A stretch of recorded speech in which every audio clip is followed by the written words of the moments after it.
Os animais e o homem. Perguntas 592 a 610. Se compararmos o homem e os animais em relação à inteligência, parece difícil estabelecer uma linha de demarcação, porque alguns animais têm, sob esse aspecto, notória superioridade sobre certos homens.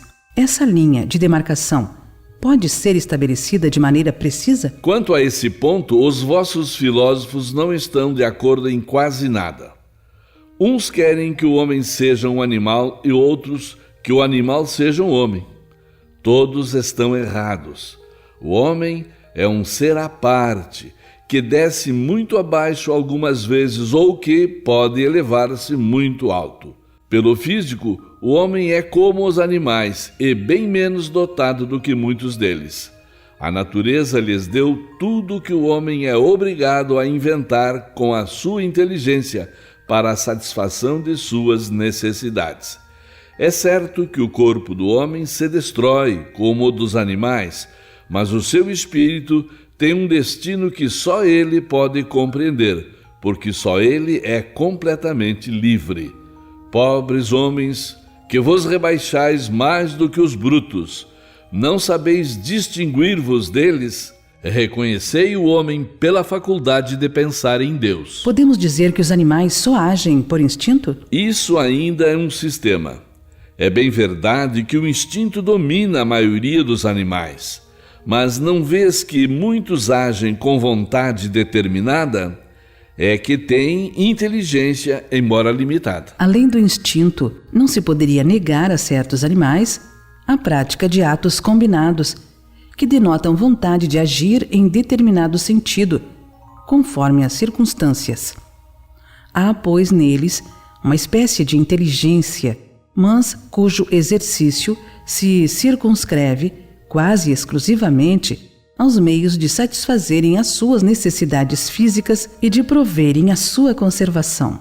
Entre eles, não há nenhuma criação, nenhuma melhoria. Seja qual for a arte que admiremos em seus trabalhos, fazem hoje o que faziam outrora, nem melhor nem pior, segundo formas e proporções constantes e invariáveis. O filhote, isolado dos outros de sua espécie, não deixa de construir o seu ninho de acordo com o mesmo modelo, sem que tenha recebido ensino para isso. Se alguns são passíveis de certa educação, seu desenvolvimento intelectual, sempre fechado em estreitos limites, é devido à ação do homem sobre uma natureza maleável, pois não há nenhum progresso que lhe seja próprio. Mesmo esse progresso é efêmero e puramente individual, visto que, entregue a si mesmo, o animal não tarda a voltar aos limites traçados pela natureza. Os animais têm alguma linguagem? Se vos referis a uma linguagem formada de sílabas e palavras, não. Se pensais num meio de se comunicarem entre si, eles têm linguagem. Dizem uns aos outros muito mais coisas do que imaginais. A linguagem deles, porém, assim como as ideias que possam ter, são limitadas às suas necessidades. Há animais que não têm voz. Estes não parecem destituídos de linguagem? Eles se compreendem por outros meios. Ó homens, para vos comunicardes reciprocamente, só dispondes da palavra? Que dizeis dos mudos? Sendo dotados da vida de relação, os animais têm meios de se prevenirem e de exprimirem as sensações que experimentam. Julgais que os peixes não se entendem entre si? O homem, pois, não goza do privilégio exclusivo da linguagem. Enquanto a dos animais é instintiva e limitada pelo círculo de suas necessidades e ideias, a linguagem do homem é perfectível e se presta a todas as concepções da sua inteligência. De fato, os peixes que emigram em massa, assim como as andorinhas que obedecem ao guia que os conduz, devem ter meios de se comunicarem, de se entenderem e de entrar em acordo. É possível que disponham de uma vista mais penetrante que lhes permita distinguir os sinais que façam entre si. Pode ser também que a água seja um veículo que lhes transmita certas vibrações. Seja como for, é incontestável que dispõem de meios para se entenderem. Assim como todos os animais, que, embora privados de voz, fazem trabalhos em comum. Diante disso, devemos nos admirar de que os espíritos possam comunicar-se entre si sem o auxílio da palavra articulada? Os animais gozam do livre-arbítrio de seus atos? Os animais não são simples máquinas como supondes. Contudo, sua liberdade de ação é limitada às suas necessidades, não podendo ser comparada à do homem. Por serem muito inferiores ao homem, os animais não têm os mesmos deveres. A liberdade que gozam é restrita aos atos da vida material. De onde vem a aptidão de certos animais para imitar a linguagem do homem? E por que esta aptidão se revela mais entre as aves do que no macaco, por exemplo, cuja conformação apresenta mais analogia com a humana? De uma conformação peculiar dos órgãos vocais, reforçada pelo instinto de imitação. O macaco imita os gestos, algumas aves imitam a voz. Visto que os animais têm uma inteligência que lhes faculta certa liberdade de ação, haverá neles algum princípio independente da matéria? Sim, e que sobrevive ao corpo. Esse princípio é uma alma semelhante à do homem? É também uma alma, se quiserdes, dependendo do sentido que se der a esta palavra, mas é inferior à do homem. Entre a alma dos animais e a do homem há tanta distância quanto a que existe entre a alma do homem e Deus. Após a morte, a alma dos animais conserva sua individualidade e a consciência de si mesma? Sua individualidade, sim, mas não a consciência do seu eu. A vida inteligente permanece em estado latente. A alma dos animais pode escolher a espécie de animal em que vai encarnar? Não, a alma dos animais não tem o livre-arbítrio. Sobrevivendo ao corpo em que habitou, a alma do animal fica num estado errante semelhante ao em que se acha o homem após a morte? Fica numa espécie de erraticidade, já que não está mais unida ao corpo, mas não é um espírito errante. O espírito errante é um ser que pensa e age por sua livre vontade. O dos animais não tem a mesma faculdade. É a consciência de si mesmo que constitui o principal atributo do espírito. Após a morte, o espírito do animal é classificado pelos espíritos que se encarregam dessa tarefa e utilizado quase imediatamente.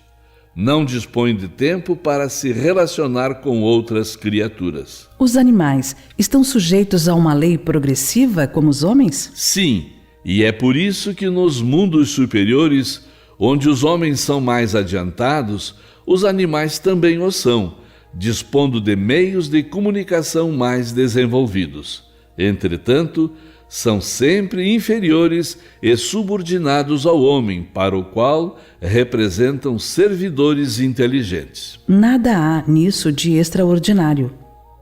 Tomemos os nossos animais mais inteligentes, como o cão, o elefante, o cavalo, e os imaginemos dotados de uma conformação apropriada aos trabalhos manuais, o que não fariam sob a direção do homem.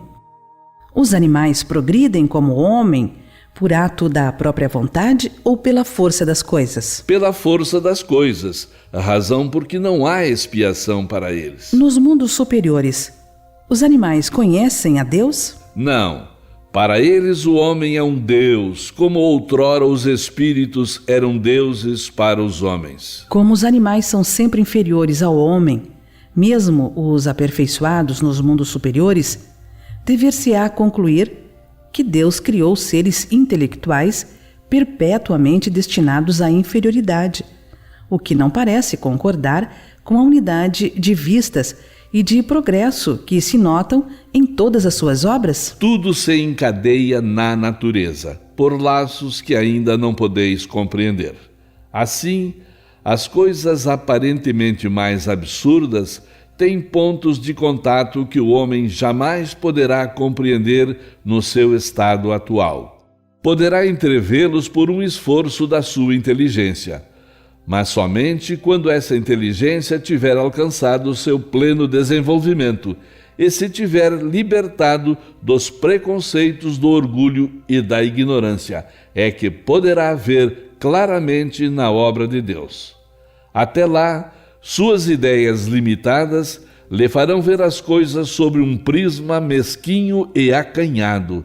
Ficai certos de que Deus não pode contradizer-se e de que, na natureza, tudo se harmoniza por meio de leis gerais, que jamais se afastam da sublime sabedoria do Criador. Assim, a inteligência é uma propriedade comum, um ponto de contato entre a alma dos animais e a do homem? Sim, mas os animais só têm a inteligência da vida material.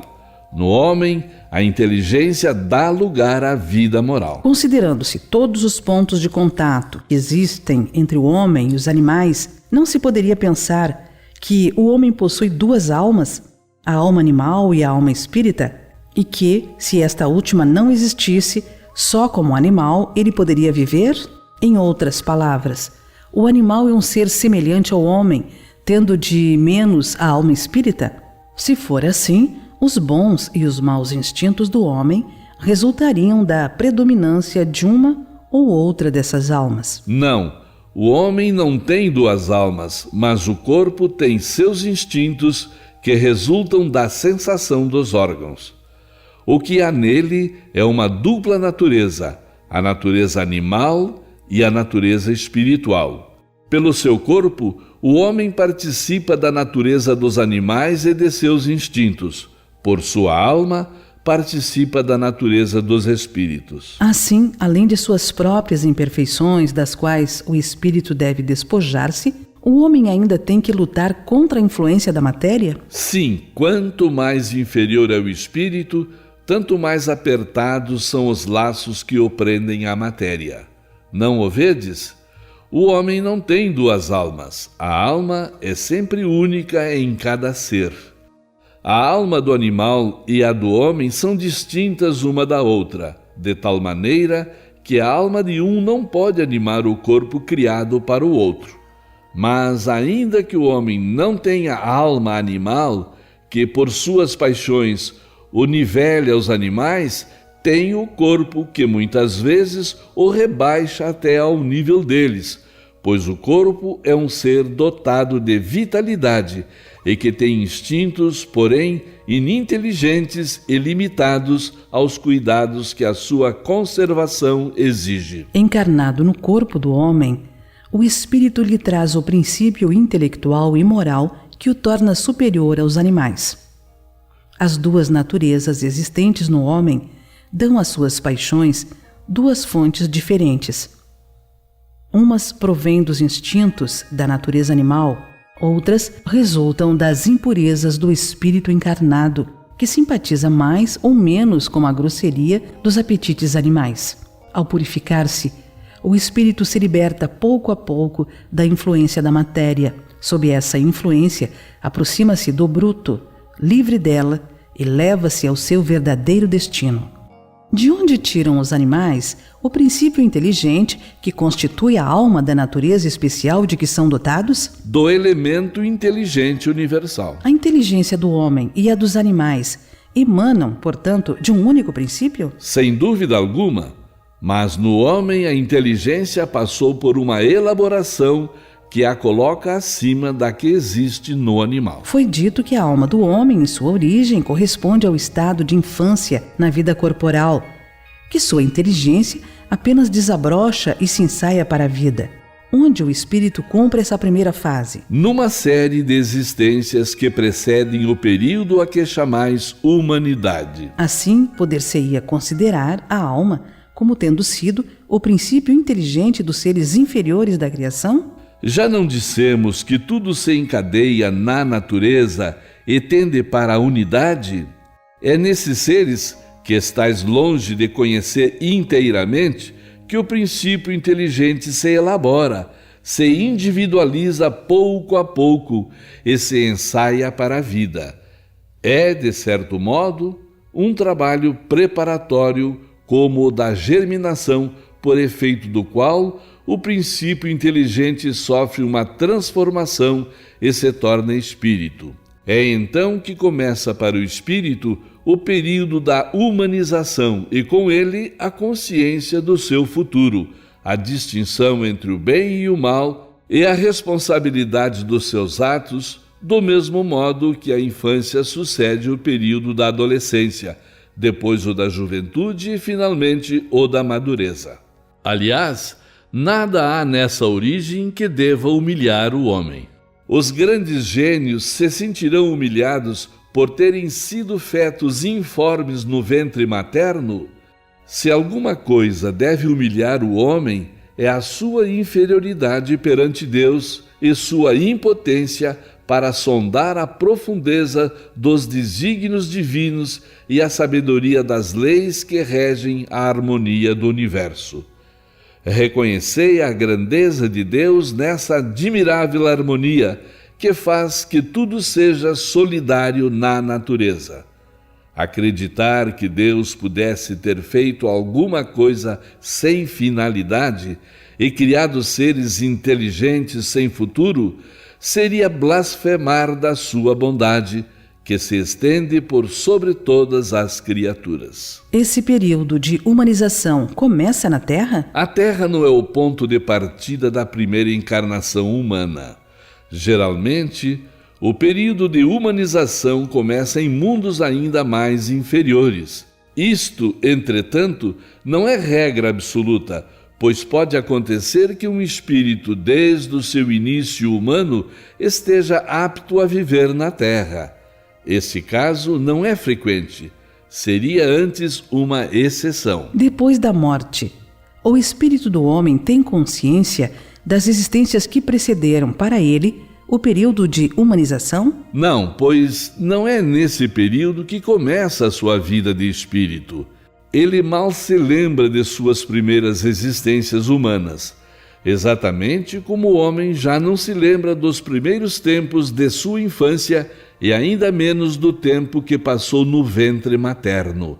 É por isso que os espíritos dizem que não sabem como começaram. Depois que entra no período de humanização, o espírito conserva alguns vestígios do que era precedentemente, isto é, do estado em que se achava no período a que se poderia chamar ante-humano? Depende da distância que separa os dois períodos e do progresso realizado.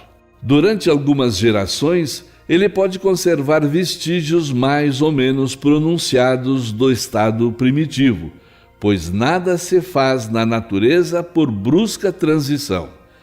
Há sempre anéis que ligam as extremidades da cadeia dos seres e dos acontecimentos, mas esses vestígios se apagam com o desenvolvimento do livre-arbítrio. Os primeiros progressos se realizam lentamente, porque ainda não têm a vontade para secundá-los. Seguem uma progressão mais rápida à medida que o espírito adquire consciência mais perfeita de si mesmo. Ter-se-ão enganados os espíritos que disseram que o homem é um ser à parte na ordem da criação? Não, mas a questão não tinha sido desenvolvida e há coisas que não podem vir senão a seu tempo.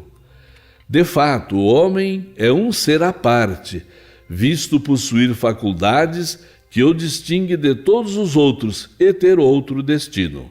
A espécie humana é a que Deus escolheu para a encarnação dos seres que podem conhecê-lo.